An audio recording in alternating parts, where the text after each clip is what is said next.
வணக்கம். செல்வகுமாரின் அதிகாலை வானிலை ஆய்வறிக்கை. அதிகாரப்பூர்வ வானிலை அறிக்கைக்கு இந்திய வானிலை ஆராய்ச்சித்துறை அறிக்கையை பார்க்கவும்.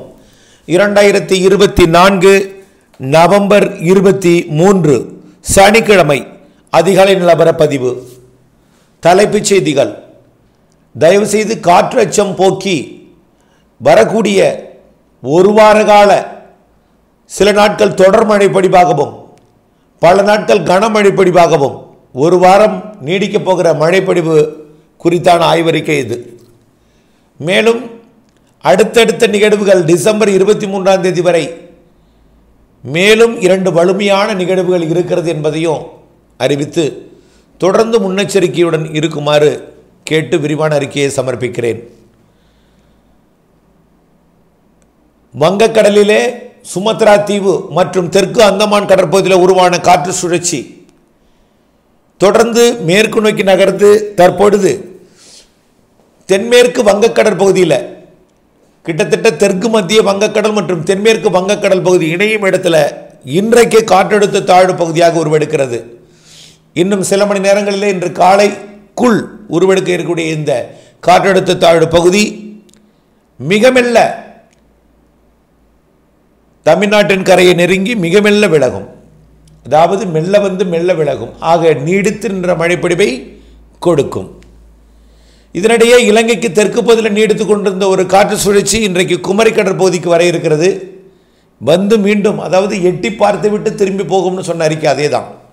இன்றைக்கு வந்துட்டு மீண்டும் புதிதாக உருவாகக்கூடிய நிகழ்வோடு இணைவதற்கு விலகி சென்றுவிடும். இருந்தாலும் இன்றைக்கும் நாளைக்கும் அந்த நிகழ்வு கிழக்கு காற்றை வடகிழக்கு காற்றை தமிழ்நாட்டின் ஊடாக ஏற்றும் என்பதனால குளிர் மிகுந்திருக்கிற காரணத்தினாலே கடலோரப் பகுதிகளில் அதிகாலை மழைப்பொழிவை தொடக்கி இருக்கிறது. கடற்பகுதியில் மன்னிக்கவும் கடற்கரையை ஒட்டிய கடற்பகுதியில் மழைப்பொழிவை தொடக்கி இருக்கிறது. இதனால் கடலிலே பெய்யும் மழைப்பொழிவு தான் தற்பொழுது கடலோர மாவட்டங்களில் மேகமூட்டத்தை ஏற்படுத்தி இருக்கிறது. படிப்படியாக வெயில் வந்ததும் வெப்பம் உயர்ந்ததும் காலைக்கு பிறகு கடலோரம் வரும் மழை மதியம் உள் மாவட்டங்களிலும் தென் மாவட்டங்களிலும் மழைப்பொழிவை கொடுக்கும். இன்றைய மழைப்பொழிவு அதாவது நவம்பர் 23, 24 சனி ஞாயிறு ஆங்காங்கே மழை இருக்கும் என்று கடந்த சில நாட்களாக நாம் அறிவித்து வந்த நிலையில் இன்றைய மழை சென்னைக்கும் கொடுக்கும் பொழுது திடீரென்று சென்னைக்கு திடீர் மழை என்றும் குளிர் நீடித்த நிலையில் திடீர் மழைப்பொழிவு என்றும் சென்னை மழை பேசுபொருளாக போகிறது. இன்றைக்கு பெரிய மழை இல்லாவிட்டாலும் லேசான மழை ஒரு பேசுபொருளை ஏற்படுத்தும். வடகடலோரத்திற்கும் இன்றைக்கு மழைப்பொழிவை கொடுக்கும். பிறகு படிப்படியாக அதாவது கடலோரம் தொடங்கும் மழை ஆங்காங்கே கொடுத்து உள்ளே நுழைந்து மதியம் மாலையில் உள் மாவட்டங்கள் தென் மாவட்டங்களுக்கும் கொடுக்கும்.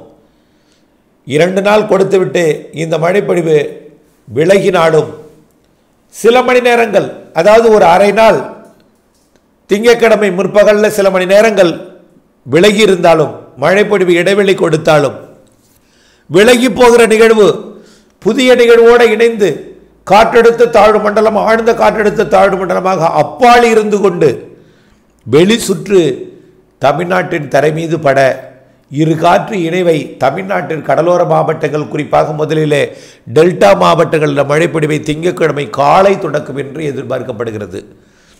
தாமதமடையும் பட்சத்தில் மதுரை மதியத்திற்குள் திங்கட்கிழமை மதியத்திற்குள் டெல்டா மாவட்டங்களில் தொடங்கும் மழை படிப்படியாக டெல்டா மாவட்டங்களின் உள்பகுதிகள் வடகடலோர மாவட்டங்கள் பிறகு தென்கடலோர மாவட்டங்கள் என்று மழைப்பொழிவு தீவிரமடையும்.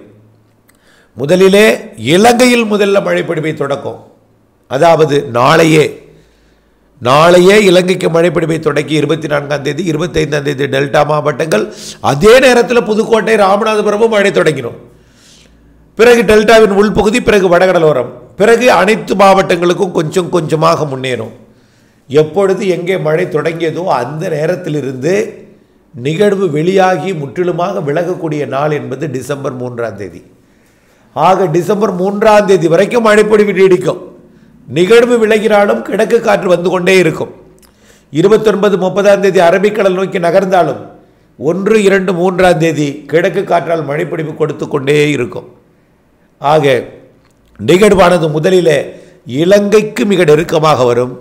இலங்கை தரை மீது ஏறியோ அல்லது இலங்கை கடற்கரையோரத்தை ஒட்டியோ நகர்ந்து இலங்கைக்கு அதீத மழைப்பிடிப்பை கொடுத்து பிறகு டெல்டா மாவட்டங்களுக்கு நெருக்கமாக வந்து நீடித்து நின்று பிறகு விலகி செல்லும், பிறகு செயலிழந்து கடந்து செல்லும். ஆக உருவாவது ஒரு ஆழ்ந்த காற்றழுத்த தாழ்வு மண்டலம். ஒரு புயலாக மாறினால் கூட அது தொடக்க நிலை சாதாரண ஒரு 85 கிலோமீட்டர் வேகம் கொண்ட ஒரு புயலாகத்தான் உருவெடுக்கும். இதற்கு மேல் தீவிரமடையாது.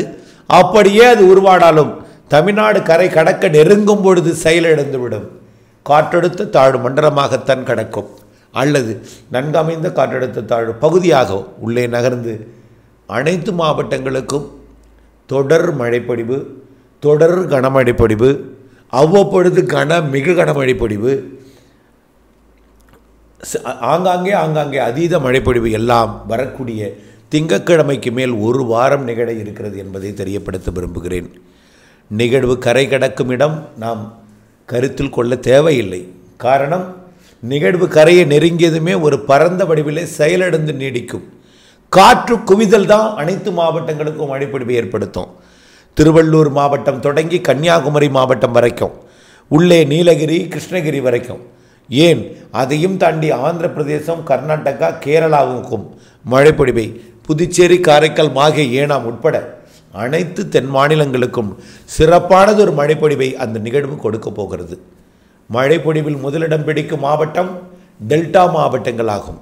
அடுத்த இடத்தை பிடிப்பது தென்கடலோர மாவட்டங்கள், அடுத்த இடத்தை பிடிப்பது வடகடலோர மாவட்டங்கள், அடுத்த இடத்தை பிடிப்பது ஒட்டுமொத்த தென் மாவட்டங்கள், மத்திய மாவட்டங்கள், அடுத்த இடத்தை பிடிப்பது வட உள் மாவட்டங்கள், கர்நாடக எல்லையோர ஆந்திர எல்லையோர பகுதிகள் வரைக்கும். ஆக வரக்கூடிய நாட்களிலே மழைப்பொழிவு தொடங்குவது உறுதி. வானிலை, உலக வானிலை மாதிரிகள், அதாவது இந்திய வானிலை ஆய்வு நிறுவனம் உறுதியிட்டு ஒரு தெளிவான ஒரு மழைப்பொழிவை அறிவிக்க முடியாத நிலைக்கு தள்ளப்பட்டிருக்கிறது. காரணம், உலக வல்லரசு நாடுகள் பல்வேறு வானிலை மாதிரிகளை வழங்கி குழப்பிக் கொண்டிருக்கிறார்கள். அதாவது GFS எனப்படக்கூடிய அமெரிக்காவுடைய மாதிரி தமிழ்நாடு கரை நெருங்காமலே ஆந்திர பிரதேசம் சென்றுவிடும் என்றும், அதனால் ஒரு துளி மழை இருக்காது என்றும் தெரியப்படுத்தி இருக்கிறார்கள் இன்றைய காலை அறிக்கையில். அமெரிக்காவுடைய GFS பல்வேறு மாதிரிகள் பல்வேறு குழப்பங்களை ஏற்படுத்தி கொண்டிருக்கிற காரணத்தினாலே மழைப்பொழிவு எப்படி இருக்கும் என்பதை கணிக்க முடியாமல், திங்கட்கிழமையிலிருந்து மழை தொடங்கி இருக்கிறது என்று மட்டும், ஆங்காங்கே கனமழை பொழிவு இருக்கிறது என்று மட்டும் இந்திய வானிலை ஆய்வு நிறுவனம் அறிவித்திருக்கிற நிலையில் நாம் திங்கட்கிழமையிலிருந்து மிக கனமழை பொழிவு கொடுத்தாலும் கொடுக்கலாம். திடீரென்று வானிலை மாற்றம் வந்து திடீரென்று எச்சரிக்கையை உடனடியாக வழங்கும் பொழுது நாம் அந்த நேரத்தில் முன்னெச்சரிக்கை எடுப்பதற்கு போதிய அவகாசம் இல்லாமல் கூட இருக்கலாம். அதன் காரணமாக மழைப்பொழிவு தமிழ்நாட்டிற்கு ஒரு வார காலம் திங்கட்கிழமையிலிருந்து இருக்கிறது என்பதை நினைவில் கொண்டு, கண்டிப்பாக மழைப்பொழிவு தமிழ்நாட்டிற்கு கொடுக்காமல் அரபிக்கடல் நோக்கி விலகி செல்லாமல் எங்கும் செல்லாது. நெல்லூருக்கு தெற்கே ஒட்டுமொத்த தமிழ்நாட்டின் கரைவழியாகத்தான் அரபிக்கடல் நோக்கி நகருமே தவிர எங்கும் விலகி செல்லாது. கண்டிப்பாக மழைப்பொழிவு திங்கட்கிழமை முதல் தீவிரமடையும். 28ஆம் தேதி வரை நல்ல ஒரு தீவிரத்தில் இருக்கும். அதற்கு பிறகு அரபிக்கடல் நோக்கி நகரும் பொழுது பிறகு சற்று தீவிரம் குறைந்திருந்தாலும் வடகடலோரம், வடவுள் மாவட்டங்கள், ஆந்திர, கர்நாடகம், மேற்கு தொடர்ச்சி மலையெல்லாம் நல்ல ஒரு தீவிர மழைப்பொழிவை கொடுத்து கொண்டு விலகி செல்லும். இந்த நிகழ்வு 2ஆம் தேதி வரைக்கும் கிழக்கு காற்றை ஈர்த்து கொண்டு மழைப்பொழிவை கொடுத்து கொண்டிருக்கும். 3ஆம் தேதி வரை கூட, டிசம்பர் 3ஆம் தேதி வரை கூட. அதற்கு பிறகு இந்த நிகழ்வு அரபிக்கடல் சென்றடைந்ததும் கிழக்கு காற்றை ஈர்த்து கொண்டிருக்கும். அதே வேளையில் மழைப்பொழிவு ஓய்வதற்குள் அடுத்த நிகழ்வின் மழைப்பொழிவு தொடங்கிவிடும். ஒருவேளை இடைவெளி இருந்தால் ஒரு நாள் இடைவெளி இருக்கலாம். இடைவெளி கொடுப்பதற்குள், மழை ஓய்ந்து வெயில் காட்டுவதற்குள், நாம் பூச்சி விரட்டி அடிப்பதற்கோ அல்லது பிற பணிகளை மேற்கொள்வதற்கோ ஒரு நாள் இடைவெளியோ அல்லது அந்த நாள் இடைவெளி கூட இல்லாமல் அடுத்த மழைப்பொழிவை உடனடியாக 4ஆம் தேதிக்கு பிறகு தொடங்கிவிடும் என்பதால் கண்டிப்பாக அடுத்தடுத்த நிகழ்வுகள் இடைவெளி இல்லாமல் கூட இருக்கலாம். இருந்தால் ஓரிரு நாள் இடைவெளி, அதிலேயும் தூறல் சாரல் மழைப்பொழிவு எல்லாம் இருக்கும். அந்த நிகழ்வுக்கு பிறகும் மூன்றாவது வாரத்தில் மேலும் ஒரு நிகழ்வு வர இருக்கிறது. ஆகவே அது கிறிஸ்துமஸ் தினத்திற்கு முன்பு வரைக்கும் நிறைய மழைப்பொழிவை கொடுக்க இருக்கிறது. ஆகவே காற்று அச்சம் மட்டும் வேண்டவே வேண்டாம். காற்று அச்சத்தை போக்கி வரக்கூடிய நாட்களிலே பெய்யக்கூடிய மழைப்பொழிவை முன்னெச்சரிக்கை, அதாவது முன்னெச்சரிக்கைனா வடிகால் வசதிகளை சரி செய்து கொண்டு நீர்கள், அதாவது தாழ்வான பகுதிகளில் நீர் தேங்காதவாறு உடனடியாக வடிய விட்டு நெற்பயிர்களை பாதுகாத்திடவும், பிற தாழ்வான பகுதிகளில் இருந்து முன்னெச்சரிக்கையுடன் இருக்க வடிகால் வசதியை மட்டும் சீர் செய்து கொண்டிருந்தால் போதும். ஆகவே தயவுசெய்து காற்று அச்சம் மட்டும் வேண்டாம். செயலிழந்த ஒரு நிகழ்வாக வந்து தொடர் மழைப்பொழிவை, ஒரு வார கால மழைப்பொழிவை விட்டாலும் மீண்டும் மழைப்பொழிவை விட்டுவிட்டு மழைப்பொழிவை கொடுக்கும் நாட்களும் உண்டு.